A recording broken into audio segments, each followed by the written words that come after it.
O melhor jogador das 3 partidas foi o torcedor. Ou nos 4, porque lá em Florianópolis tinha tanto quanto, né?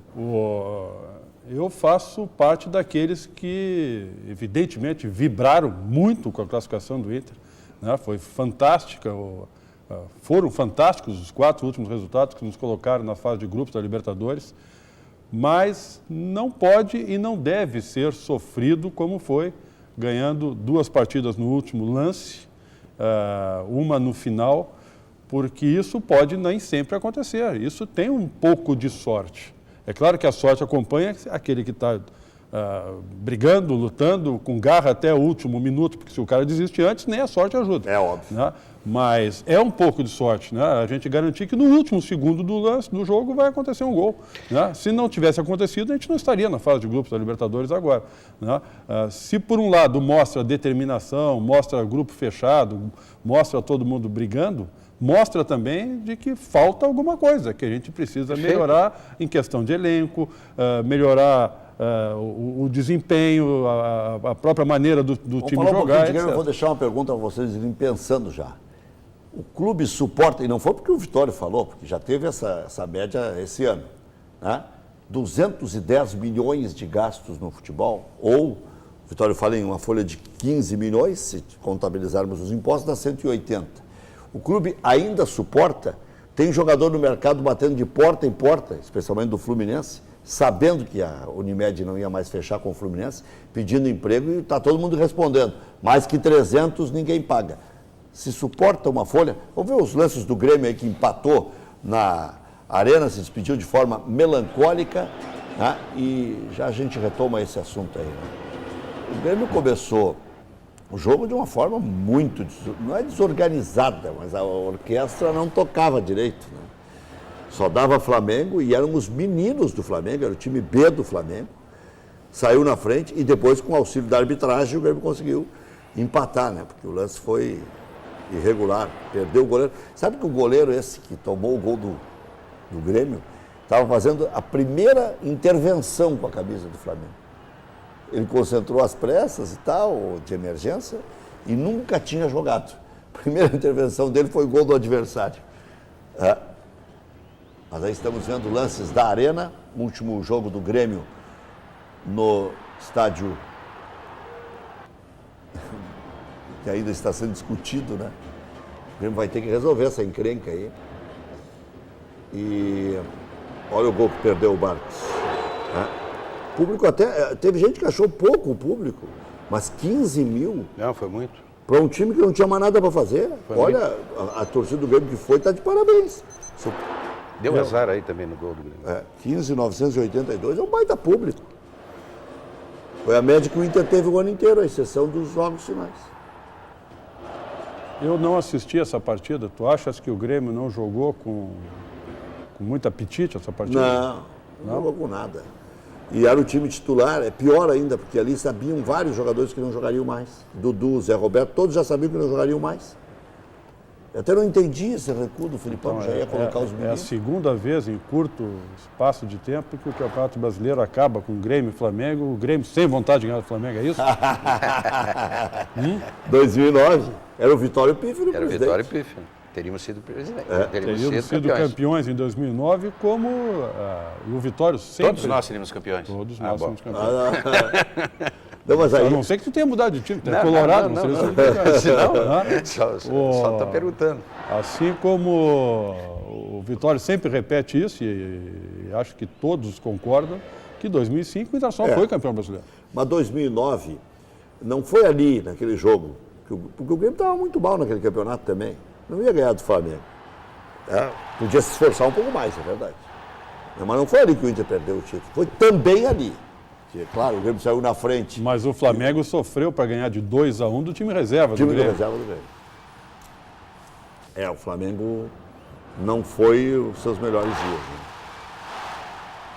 Mas o Inter vendeu naquele ano o Nilmar no meio do campeonato. Né? Porque tinha que pagar O Vitório me deu uma entrevista há poucos dias dizendo que não tinha como segurar. Que tinha que vender. Né? Trocou o Tite pelo Mário Sérgio, em 2009. Sabe que o futebol ele é dinâmico mesmo, e é cíclico. O Tite começou não sendo o preferido do Vitória. E terminou substituído pelo Mário Sérgio, que não era mais nem técnico, era comentarista. Perfeito. Mas isso também não quer dizer nada, né? Que a competência do Tite ele provou ao longo de sempre, né? Esse realmente tem qualidade, né? Tem. Ele cresceu, né? Cresceu. Então, E manteve o seu caráter sempre, né? Que ele sempre foi sim. um cara muito correto, né? Sabe que uma coisa que eu estranhei, eu achei que o Grêmio ia pegar o Paulo Paixão estando desempregado em Porto Alegre. Mas o Grêmio vai preferir o Darlan Schneider. Eu não sei. De repente, ou contrata os dois.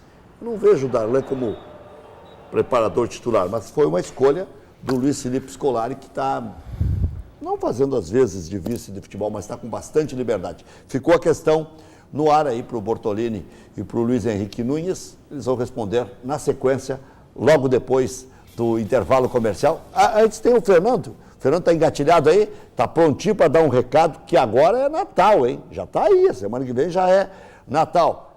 Fala aí, Fernando.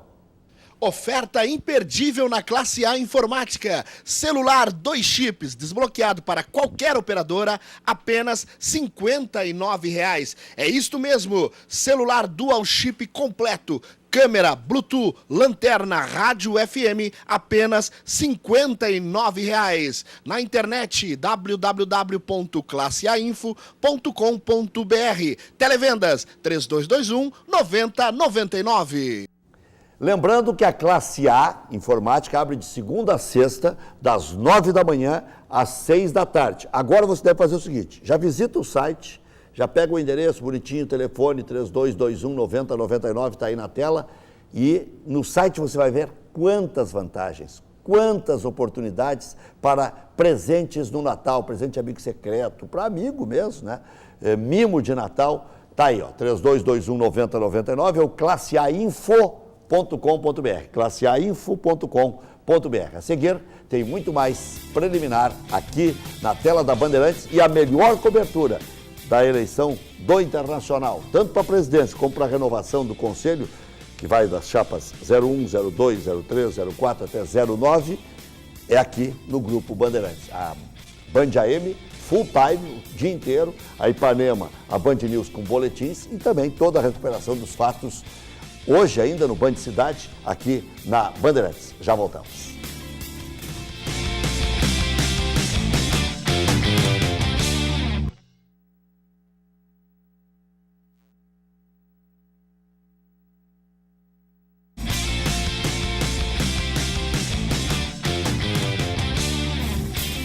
Estamos de volta com preliminar a imagem do futebol aqui na tela da Bandeirantes, todos os sábados, 11 da manhã, hein? Conosco no programa, Luiz Carlos Bortolini, candidato à vice-presidência do Inter na chapa 1, do Dr. Marcelo Medeiros, e Luiz Henrique Nunes, candidato à vice-presidência do Internacional na chapa 2, de Vitório Pífero. Vamos falar daquela questão que ficou pendente aí. Com 210 milhões, não é uma demasia para o futebol? Posso começar? 210 ou 180 ou 15 por mês? Posso começar? Pode.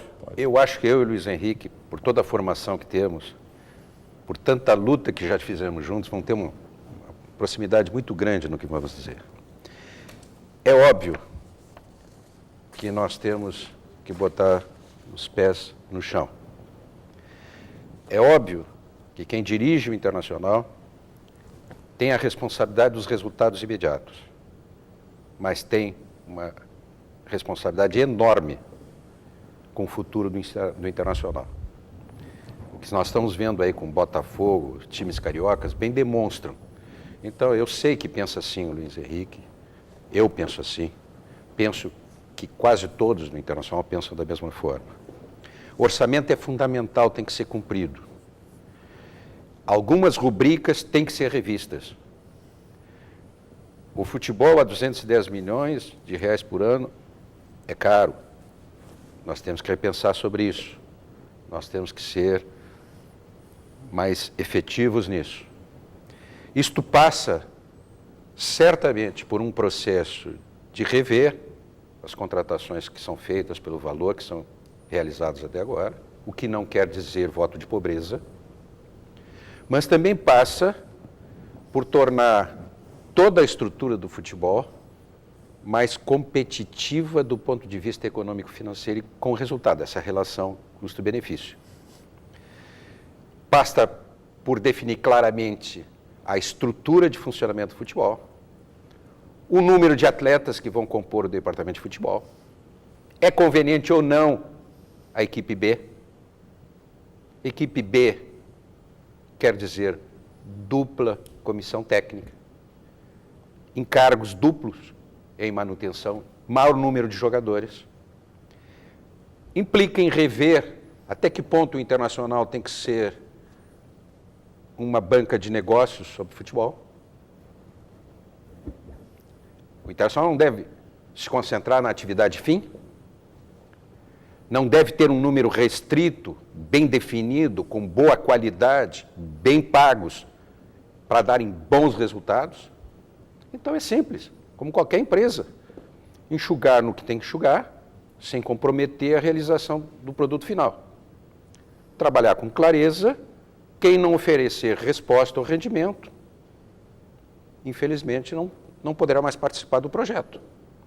Agora, passa sim por uma política bem feita que busque ter dentro do grupo o número necessário, com a qualificação e número necessários para buscar os títulos que nós não abrimos mão, que é o título nacional e internacionais. Agora, ficar trazendo jogadores para compor e investir, para no futuro ver se vai dar resposta em dinheiro ou não, isso é muito questionável. Porque isso tem custo. Então, isto pode sim elevar para um valor que passe dos 210 milhões. Quando se conseguir vender, tudo bem. E eu acho, um dia desse no debate, o Pífero sinalizou, o Oscar é um bom exemplo disso. O Oscar não está impedido de vir porque tem o time B ou o time A, nada. O Oscar pode vir, como veio o Luque agora, como quando veio para cá Arangues, ninguém sabia direito quem era o Arangues. Não precisa ter time B para trazer um jogador promissor e investir. Eu acho que está dentro desse conjunto de decisões que isso tem que estar junto com o futebol para ter uma estrutura altamente competitiva a um custo razoável. Eu até escrevi sobre isso ontem no Jornal Metro. Mas, Luiz Henrique. Essa questão, Rec, tu perguntaste se 210 milhões não havia sido demais.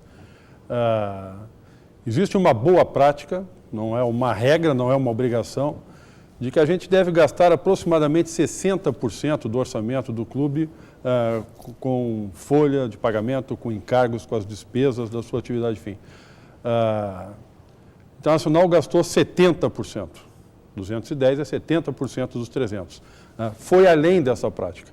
Investiu mais do que o que era ou poderia ser o recomendado. Se a gente investe mais, aí eu vou de volta trazer aquele exemplo de uma organização, de alguma empresa, se tu investe mais, a gente espera que os resultados sejam melhores. Né? Nós tínhamos, né, como objetivo esse ano, o Internacional tinha como objetivo esse ano, ganhar pelo menos uma competição nacional. Nós não atingimos esse objetivo, mesmo que tenhamos investido mais. Né? Eu aproveito até para esclarecer uma questão, porque alguns, né, nossos adversários nessas eleições, né, e não me refiro especificamente à Chapa 01, de que o Vitória teria sido irresponsável ao dizer que vai aumentar a folha do Internacional para 15 milhões mês, porque é um entendimento que o Internacional gasta mais ou menos 10 milhões por mês nessa folha. Não gasta. O Internacional gasta hoje 210 milhões, que dá, se dividir por 12, 17 milhões e meio por mês com o custo futebol. Se nós elevarmos se nós trouxermos esse número para 15, a gente não está elevando, a gente está reduzindo. Está reduzindo. E o 15 vezes 12 cai dentro dos 60% que eu te falei. Né?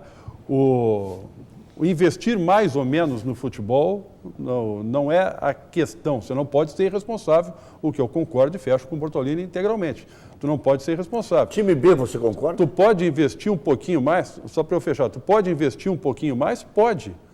Mas tu tem que procurar resultados melhores e não pode fazer o que, eu não vou afirmar que fez, mas aparentemente sim, e a torcida do Internacional acha que sim, boa parte da imprensa acha que sim, que o Internacional abriu mão de 2 competições. O Internacional investiu 210 milhões de reais no seu elenco e abre mão de 2 competições. Não pode, de forma alguma, fazer isso.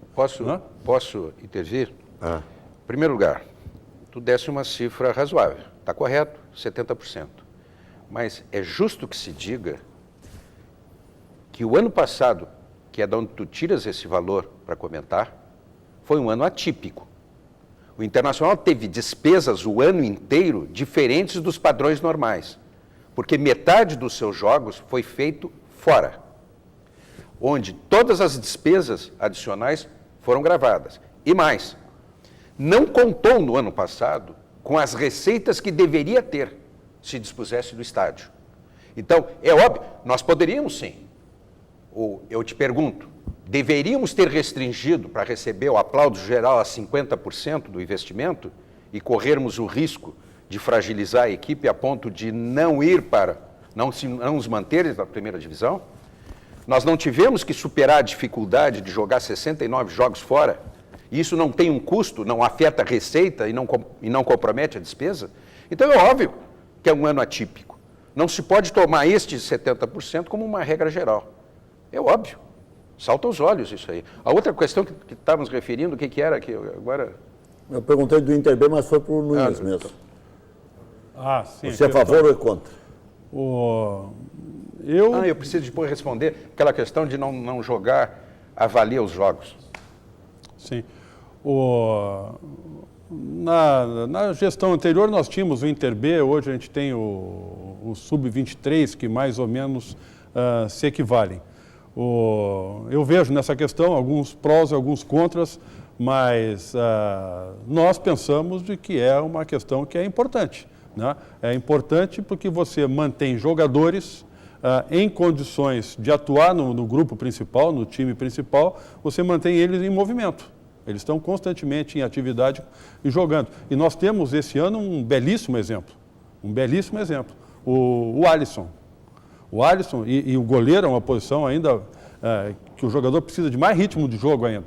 E o Alisson, ele entrou na equipe da maneira maravilhosa que entrou, hoje é um titular indiscutível, e ele foi bem justamente porque ele vinha jogando constantemente no Sub-23. Então, eu acho que Sub-23 ou Inter B, independente da nomenclatura, é importante. É importante porque tu dá experiência, tu dá ritmo, tu revela jogadores. Vai falar no próximo bloco, eu tenho até o recado da